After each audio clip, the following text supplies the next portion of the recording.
त्याचा प्रश्न नाही मांडलेला, विशेषतः पुण्यामध्ये ही अवस्था वाईट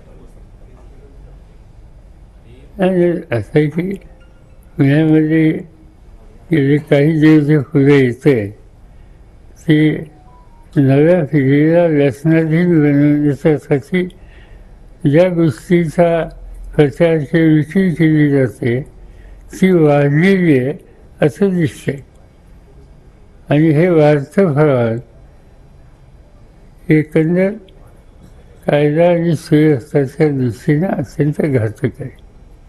आपण अपेक्षा करूया की राज्य सरकार याची शहाणपणाने नोंद घेईल. संविधान वळणावरून या सगळ्या लोकसभा निवडणुकीमध्ये प्रचार झाला किंवा संविधान बदलायचं आहे अशा पद्धतीने हा सगळा काही प्रचार झाला. त्यानंतर शशी थरूरांनी परवा शपथ घेताना शेवटी जय संविधान म्हटले, त्याला लोकसभा अध्यक्षांनीच आक्षेप घेतला. कसं बघताय?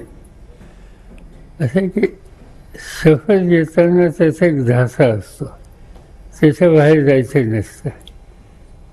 आणि अनेकदा नवीन किंवा निवडून आलेले सभासद शपथ घेताना त्या ध्यासाच्या बाहेरचा काही उल्लेख हे करतात आणि ते केल्याच्या नंतर जे कोणी स्टेजवर असतील त्यांना थांबावं लागतं. त्याच्यात काही फारसंही नाही.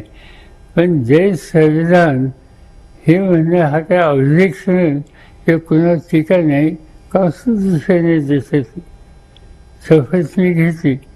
आपण म्हणतो शपथ घेतल्याच्या नंतर महाराष्ट्रातला असा तर जय हिंद जय महाराष्ट्र.